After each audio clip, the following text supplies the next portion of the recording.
के पूता नहीं पूछो तो के तन घुमा ही गलिया गलिया गले के सभे छोड़ दे तो हो कौ जैसन चलिया। अच्छा सब तुम जानो। अरे बाप बड़ा ना भैया आजकल सबसे बड़ा रुपया खो जाला के तना मिलत तोरा जैसन सैया।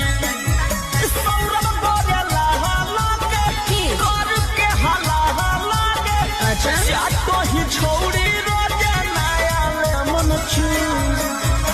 अपना भातर के दे जेला दे खुश लगे दोहरा छौड़ा के कैले चलो ही दे खुश हे गे अपना भातर के दे जेला दे खुश अगे दोहरा छौड़ा के कैले चलो ही दे